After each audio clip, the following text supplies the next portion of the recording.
नमस्कार, future express में आप सभी का स्वागत है। मैं हूं सुमित और हफ्ते का पहला कारोबारी सत्र भारतीय बाजारों में रफ्तार बनी हुई है और डे हाई के आसपास वापस इंडिसेस पहुंचता हुआ दिखाई पड़ रहा है। हालांकि जो ड्राइवर थे फर्स्ट हाफ के कंपैरिजन में थोड़ा चेंज हुए हैं। रिलायंस आ गया, HDFC बैंक आ गया एंड फार्मा, पूरा फार्मा का अब जो है वो अच्छी तेजी दिखा रहा है। डॉक्टर रेड्डीज और रिलायंस जैसे शेयरों को आप रखिए स्क्रीन पर, क्योंकि यहीं से ही एक अच्छी तेजी चलते हुए दिखाई पड़ रही है। रिलायंस डे हाई के आसपास है। फार्मा इंडिसेस करीब 1.25% की बढ़त के साथ कामकाज कर रहा है। निफ्टी में से डॉक्टर रेड्डीज करीब 1.5% ऊपर है। सन फार्मा, सिप्ला, ये कुछ और ऐसे नाम है जहां पर लोअर लेवल से एक अच्छी बाइंग आते हुए दिखाई पड़ रही है और कुछ हद तक सपोर्टिव बाइंग इधर से देखने को मिल रही है। निफ्टी में करीब जो दिन का ऊपरी स्तर है 22,048 के आसपास अभी कामकाज है। 22,081 के आसपास के आज के जो हाइज हैं वो निफ्टी ने हिट किए हैं। Mid cap small cap index अभी भी खरीदारी के साथ कामकाज कर रहा है। मिड कैप इंडेक्स इनफैक्ट 0.5% ऊपर है और स्मॉल कैप इंडेक्स भी करीब 1/4% से ज़्यादा की बढ़त के साथ अभी कामकाज करता हुआ दिखाई पड़ रहा है। मिड कैप डे हाई पर वापस और स्मॉल कैप भी लोअर लेवल से अप मूव के बाद फ्लैट टू पॉजिटिव टोन के साथ अभी कामकाज कर रहा है। आशीष बहेती हमारे साथ पुणे से आज मौजूद है, जिनसे हम बातचीत करेंगे मार्केट्स को लेकर भी और आशीष जी से बातचीत करेंगे इंडिविजुअल स्टॉक्स पर भी, एक ऑप्शन भी उनसे हम आइडेंटिफाई करवाएंगे और साथ ही साथ कुछ और इंडिविजुअल स्टॉक्स के ऊपर भी उनसे चर्चा करेंगे। लेकिन आशीष जी से बातचीत करने से पहले कुछ ऑप्शंस के नंबर जो हैं वो आपकी स्क्रीन पर आते हुए दिखाई पड़ेंगे। पहले निफ्टी की जो ऑप्शंस हैं वो आपकी स्क्रीन पर 22,000 की कॉल में मेजर राइटिंग 22,100 के आसपास राइटर्स हैं और 22,500 के आसपास राइटिंग है, लेकिन 22,100 के आसपास आपको मेजर राइटिंग सो फार होते हुए दिखाई पड़ेगा। इसके अलावा अगर आप निफ्टी के राइटिंग साइड पे, पुट राइटिंग साइड पे देखेंगे तो 22,000 के आसपास ही पुट राइटर सबसे ज़्यादा। साइकोलॉजिकल बेस भी है तो उसको भी आप नज़रअंदाज नहीं कर सकते। 21,900 और 21,800 के आसपास भी आपको पुट राइटिंग दिखाई पड़ेगी, लेकिन 22,000 के जोन पे सबसे ज़्यादा पुट राइटर सो फार बाजार में एक्टिव है। निफ्टी बैंक के केस में भी आप अगर नज़र डालेंगे तो निफ्टी बैंक में 48,000 के आसपास कॉल राइटर्स हैं। 48,100, 48,200 पे कॉल राइटिंग है, लेकिन 48,000 के जोन से सबसे ज़्यादा कॉल राइटर्स हैं। और नीचे के लेवल पे करीब 47,800, 47,500 इन जोन्स के अंदर आपको मेजरली पुट राइटिंग होते हुए दिखाई पड़ेंगे। 48,000 के जोन्स के आसपास भी पुट राइटर्स आपको दिखेंगे। 48,000 के जोन्स में 47,900, 48,100 इन जोन्स के अंदर आपको पुट राइटिंग दिखाई पड़ेगी। हीट मैप की सिचुएशन सो फार मार्केट पॉजिटिव साइड पे लेके चल रही है। 77 लॉन्ग है, करीब 42 शेयरों में शॉर्ट कवरिंग है, 49 शेयरों में नए शॉर्ट्स बन रहे हैं और 16 शेयरों में आपको अनवाइंडिंग दिखाई पड़ेगी। कहाँ पर लॉन्ग, कहाँ पर शॉर्ट कवरिंग, एक एक करके आप वो भी देख लीजिए कि आज फार्मा आ चुका है ड्राइविंग सीट पर। तो इधर विप्रो जो कि नंबर्स के बाद 10% ऊपर था एक समय पर, अच्छे लॉन्ग बिल्डअप है यहाँ पर। Aurobindo pharma, Glenmark pharma, granules India, 3 नाम फार्मा के यहाँ पर है और ONGC एक अच्छी तेजी में है, 4% के आसपास के मूव यहाँ पर भी आते हुए दिखाई पड़ रहे हैं। शॉर्ट कवरिंग में भी आपको मेट्रोपोलिस हेल्थ केयर दिखाई पड़ेगा, बायोकॉन दिखाई पड़ेगा। तो करीब 10 में से 5 नाम ऐसे हैं जो कि फार्मा साइड से हैं। बाकी BHEL ऑर्डर के बीच में, टेक महिंद्रा नंबर्स के बीच में करीब 2.5% ऊपर, HCL टेक नंबर्स के बाद करीब 2% ऊपर। तो ऐसे news flows driven IT earnings के बीच में सारे स्टॉक्स चल रहे हैं। HDFC लाइफ में नंबर्स के बाद शॉर्ट बिल्डअप हो रहे हैं, करीब 3-4% के आसपास का डिक्लाइन है। सन टीवी 3% नीचे, डिक्सन टेक 2.5% नीचे, TVS मोटर और AU स्मॉल फाइनेंस बैंक करीब 1.5 से 2% या 2.5% के आसपास बिकवाली यहाँ पर है। अनवाइंडिंग है डेल्टा कॉप में, करीब 2% के आसपास की बिकवाली यहाँ पर है। हिंदुस्तान कॉपर 2% नीचे, इंडिया सीमेंट 1.5% नीचे, जी एंटरटेनमेंट, इंडस टावर करीब 1% के आसपास की बिकवाली यहाँ पर भी आते हुए दिखाई पड़ रही है। तो मेजरली मार्केट्स में डाइवर्सिफाइड साइड पे या थोड़ा मेटल साइड पे प्रेशर है, लेकिन अदरवाइज फार्मा में एक अच्छी लॉन्ग बनते हुए दिखाई पड़ेंगे आपको और फार्मा के साथ साथ IT में नंबर्स के बीच में या नंबर्स के बाद खरीदारी का दौर बनता हुआ दिखाई पड़ रहा है। WPI के नंबर जो कि आ गए हैं महंगाई के, करीब 0.26% से बढ़ के 0.73%, ये WPI का नंबर आया है। और फूड इन्फ्लेशन 5.39% है, 4.69% के सामने मंथ टू मंथ बेसिस पे स्लाइटली बढ़त आते हुए दिखाई पड़ी है। और ओवरऑल जो इन्फ्लेशन है वहाँ पर भी बढ़त है। हालांकि जो ओवरऑल ऑल कमोडिटीज़ हैं वहाँ per month two month basis पे करीब 1% के आसपास का डिक्लाइन देखने को मिला है, लेकिन फ्यूल एंड पावर इन्फ्लेशन -2.41% आया, जो कि -4.61% था। तो फ्यूल पावर का इन्फ्लेशन स्लाइटली बढ़ा, लेकिन अदरवाइज जो इन्फ्लेशन है वो अनुमान भी बता लगाकर चल रहा था कि थोड़ा सा बढ़कर आ सकता है। हालांकि विंटर क्रॉप्स का इम्पैक्ट जो है वो अगले मंथ से आता हुआ दिखाई पड़ सकता है, तो वहाँ थोड़ा स्टेबलाइज होगा। लेकिन एज ऑफ नाउ इन्फ्लेशन के जो नंबर्स हैं वो आप फ्लैट साइड पे ही मानकर चल सकते हैं, थोड़ा सा बढ़त के साथ। अब आशीष जी से बातचीत कर लेते हैं। आशीष जी नमस्कार, स्वागत है कार्यक्रम में। पहले तो मार्केट्स पे एक टेक चाहूँगा। फर्स्ट हाफ की तेज़ी IT के नाम थी, थोड़ी सी ड्राइवर चेंज हुए, लेकिन रिलायंस पार्टिसिपेट कर रहा है और फार्मा अब आ चुका है फ्रंट फुट पे। सो कैसे रीड कर रहे हो आप मार्केट्स को, अभी क्या करना चाहिए बाजार में? Good afternoon Sumit ji. Exactly जैसे आपने बताया, रिलायंस का कंट्रीब्यूशन बहुत हेल्दी रह रहा है निफ्टी के लिए, और जिस हिसाब से निफ्टी वापस नए फ्रेश हाइज बना रहा है, I think Reliance has been एक की कंट्रीब्यूटर इसमें। आज आईटी में भी एक अच्छा पिक देखने मिल रहा है, जरूर ऊपर के लेवल से जरूर एक सेलिंग देखने मिली है, बट ओवरऑल आईटी में स्ट्रक्चर अभी भी इंटैक्ट है, और जिस हिसाब से पॉजिटिव बना हुआ है वो काफी इंप्रेसिव है। हमें लग रहा है कि फ्रेश लॉन्ग इन लेवल्स पे निफ्टी में करने के लिए रिस्क रिवॉर्ड फेवरेबल नहीं है, बट जिनके पास भी लॉन्ग है बने रहे, सिर्फ जो स्टॉप लॉस है उसे ट्रेल करके अब ऊपर ले आए। 21,890 के करीब का एक एसएल मेंटेन रखे इसमें। हमें लग रहा है निफ्टी में जो है वो 22,200 के बियॉन्ड के लेवल से इन्हें जल्द देखने मिल सकते हैं। जिस तरह का स्ट्रक्चर बना हुआ है निफ्टी का वो काफी इंप्रेसिव है। समझिए, अगर मैं बैंक निफ्टी की बात करूं तो बैंक निफ्टी के पास रिलायंस और आईटी जैसा एक सपोर्ट नहीं मिल रहा है। बेस्ट पार्ट ये है कि आज एचडीएफसी और कोटक में थोड़ा सा बाइंग इंटरेस्ट देखने मिल रहा है, तो that is very positive. Bank Nifty भी अपने 20 डे आज रीगेन करते हुए देखने मिला है, तो बैंक निफ्टी में इन लेवल्स पे फ्रेश पोजीशन बनाई जा सकती है। जो स्टॉप लॉस इसमें मेंटेन करना है वो 47,890 के करीब का एक एसएल मेंटेन करें। हमें लगता है बैंक निफ्टी में 48,500 तक का जोन देखने मिल सकता है। तो बैंक निफ्टी को सपोर्ट कंपेरेटिवली निफ्टी ये कम है, ये बात सही है कि बैंक निफ्टी में आज एचडीएफसी बैंक खाली पार्टिसिपेट कर रहा है। एचडीएफसी बैंक को अगर प्ले कर रही है वहाँ पर फिर भी पार्टिसिपेशन है, लेकिन ऊपर के लेवल पे सप्लाईज वहाँ भी आ रही हैं। 48,500 के टारगेट्स के लिए आप बैंक निफ्टी को देखेंगे, 47,890 का स्टॉप लॉस मेंटेन करेंगे। और निफ्टी के केस में आउट परफॉर्मेंस थोड़ी ज़्यादा रहेगी क्योंकि वहाँ पर रिलायंस है और वहाँ पर जो फार्मा है, अब उसकी तरफ से कंट्रीब्यूशन हम देख रहे हैं। तो 22,200 के टारगेट्स के लिए आप निफ्टी को लॉन्ग साइड पे देख सकते हैं। आशीष सर, अब इंडिविजुअल स्टॉक्स कहाँ पर आप लॉन्ग हो, कहाँ कोई शॉर्ट भी है क्या? नहीं सुमित जी, शॉर्ट तो नहीं है, बट लॉन्ग साइड में ही है, और थोड़ा सा डाइवर्सिफिकेशन की सलाह रहेगी लॉन्ग साइड में भी। तो पहला जो स्टॉक है हमें अच्छा लग रहा है वो आईसीआईसीआई बैंक का है। स्टॉक ने लास्ट सेशन में अपना 20 डेमा रीगेन किया था, और जो 1000 का एक रेजिस्टेंस एरिया है उसके ऊपर कंफर्टेबली सस्टेन कर रहा है। अभी तक एक रैली इसमें बनी नहीं है, बट हमें लग रहा है कि एक अच्छा risk reward point of view से काफी फेवरेबल है इन लेवल्स पे आईसीआईसीआई बैंक में लॉन्ग करना। तो 995 का स्टॉप लॉस लगाकर खरीदारी की सलाह रहेगी। फॉर द फर्स्ट टारगेट जो है 1025 एंड 1035 के टारगेट्स के लिए। सुमित जी, दूसरा जो स्टॉक हमें अच्छा लग रहा है वो ल्यूपिन का है। जैसे आपने भी बताया कि फार्मा पूरा काउंटर पैक में आज बाइंग इंटरेस्ट बरकरार है, और ल्यूपिन 1400 का इसका जोन है, वहां पे कंफर्टेबली सस्टेन कर रहा है पिछले 7 से 8 ट्रेडिंग सेशन से, जो कि इसका 52 वीक हाई भी है। तो हमें लग रहा है ये वेल प्लेस्ड है अब नया फ्रेश ब्रेकआउट देकर फ्रेश नई ट्रेजेक्टरी दिखाने के लिए। तो ल्यूपिन में भी खरीदारी की सलाह रहेगी इन लेवल्स पे। जो स्टॉप लॉस मेंटेन करना है वो 1390 का एक एसएल मेंटेन करे। हमें लगता है 1450 का फर्स्ट टारगेट में 1465 के सेकंड टारगेट के लिए इसमें पोजीशन बनाई जा सकती है। सुमित जी, जो तीसरा स्टॉक है वो अभी थोड़ा सा बोलते बोलते भाग गया है, लेकिन हमें लग रहा है इन लेवल्स अभी शो में आते ही भाग गया है।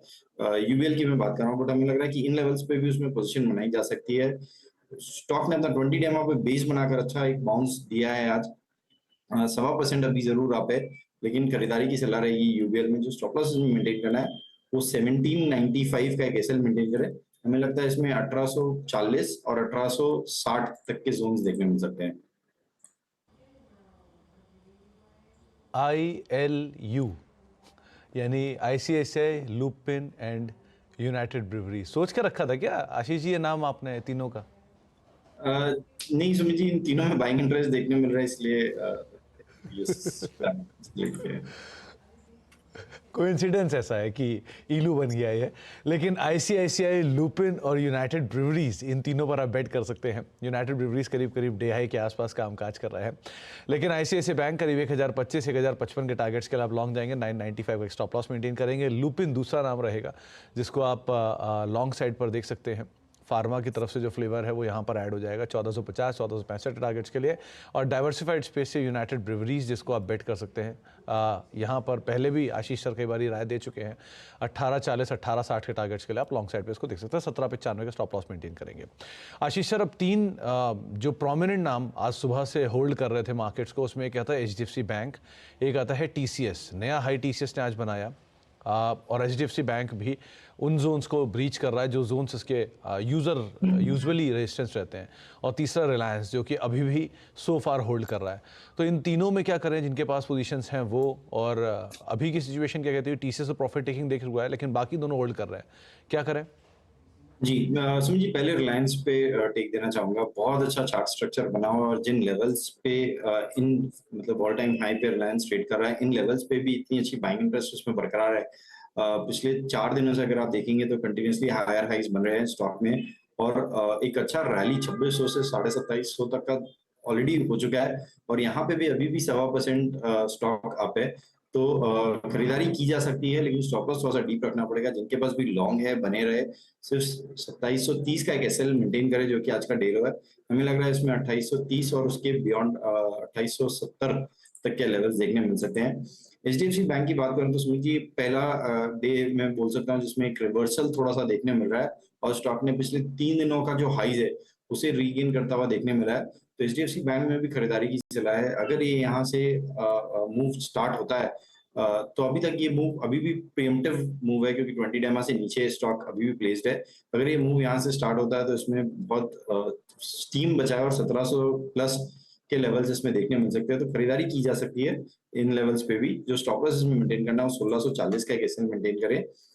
तीसरा जो स्टॉक बताया टीसीएस आपने, हमारी सलाह रहेगी कि टीसीएस में इन लेवल्स पे एक बार प्रॉफिट बुक कर ले, क्योंकि एक अच्छा रनअप देखने मिला आईटी में, और पूरा पैक अच्छा शाइन कर रहा है आईटी पैक। तो यहाँ पे टीसीएस में जरूर एक बार प्रॉफिट बुक करने की सलाह रहेगी जिनके पास भी लॉन्ग है। आईटी में कोई नाम पिक कर रहे हो क्या आप आशीष जी? विप्रो तेजी में है, ओरेकल तेजी में है, टेक महिंद्रा एचसीएल टेक तेजी में है, इनमें से कोई नाम पिक कर रहे हो क्या अगर लॉन्ग साइड पे?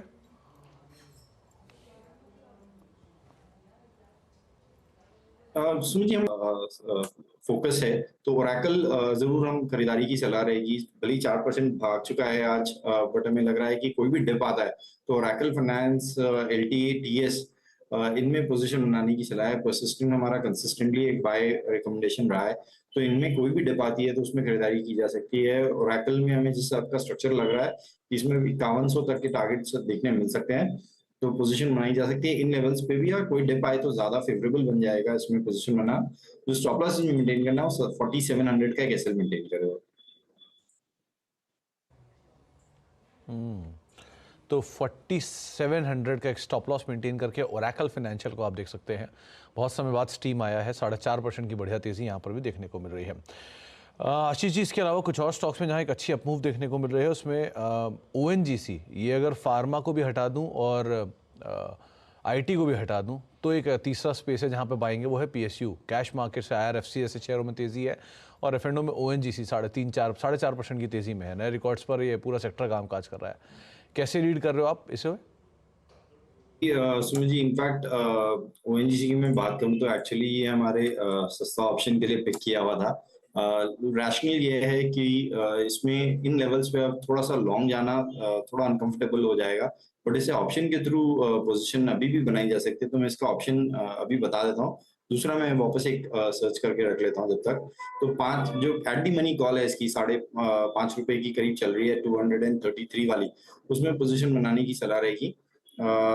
जो इसमें स्टॉप लॉस मेंटेन करना है वो करीब करीब 4 रुपए का एक एसएल मेंटेन करें। हमें लग रहा है इसमें करीब करीब 7 से 8 रुपए तक के टारगेट्स देखने मिल सकते हैं।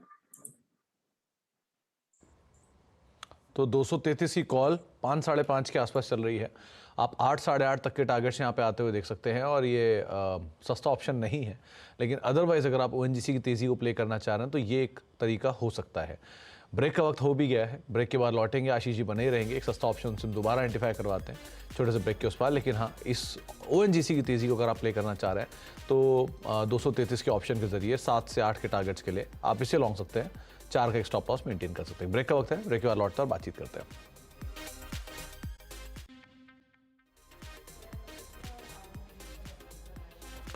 आप देख रहे हैं फ्यूचर एक्सप्रेस, और करीब करीब 22,060 के जोन्स पे निफ्टी कामकाज कर रहा है। 22,081 आज का इंट्राडे हाई है। मिड कैप में एक्शन थोड़ा ज़्यादा बढ़ा है, करीब करीब 0.5% की तेज़ी अब वहाँ पर देखने को मिल रही है। 47,847 का स्तर करीब 47,823 के आसपास अभी कामकाज कर रहा है। तो एक डे हाई के आसपास मिड कैप इंडेक्स ज़्यादा कामकाज करते हुए कंपेरेटिवली। आप एक बार एडवांस डिक्लाइन लिखा रहा है कि एडवांसेस थोड़े और बेटर साइड पर हुए हैं। करीब करीब 1600 शेयर ऐसे हैं जो कि तेज़ी में कामकाज कर रहे हैं। 1500 शेयरों के सामने यहाँ पर एक अच्छा अपमूव आता हुआ दिखाई पड़ा। हालांकि है सुबह से एक रेंज के अंदर इंडिसेस कामकाज करते हुए। आशीष सर, सस्ता ऑप्शन क्या चुना आपने? जी सुमित जी, सस्ता ऑप्शन के तौर पे लॉरस लैब की कॉल खरीदने की सलाह रहेगी। 430 वाली जो कॉल है उसमें पोजीशन बनाने की सलाह है। पूरा फार्मा का इंटरेस्ट, बाइंग इंटरेस्ट काफी बरकरार है, तो 9.5 के करीब एक कॉल चल रही है, उसमें पोजीशन बनाएं। जो इसमें स्टॉप लॉस लगाना है वो करीब करीब 6.5 का एक स्टॉप लॉस लगाए। मुझे लगता है इसमें 14 रुपए का फर्स्ट टारगेट एंड इवन 16 तक के सेकंड टारगेट के लिए पोजीशन बनाई जा सकती है। तो 430 की कॉल, तो दूसरा जो बड़ा फ्लेवर आज का है वो है फार्मा, जिसको बेट कर रहे हैं आशीष सर। 430 की कॉल के ऊपर आप बेट कर सकते हैं। 9 साढ़े 9 रुपये के आसपास अभी कामकाज कर रही है। 14 और 16 ये इसके लिए टारगेट्स रहेंगे। 6.5 का एक स्टॉप लॉस यहाँ पर आप मेंटेन कर सकते हैं, लेकिन लॉन्ग साइड पे जाने की राय आपके लिए लॉरस लैब में है 430 की कॉल के अंदर। तो पहले ONGC जहाँ पर 233 की कॉल पे आपको जाने खरीदारी की राय दी थी, और अब लॉरस लैब बातचीत में ही 11 रुपये की तरफ पहुँच भी गई है। करीब 14 से 16 रुपये के टारगेट्स के लिए आप इसको लॉन्ग साइड पर देख सकते हैं।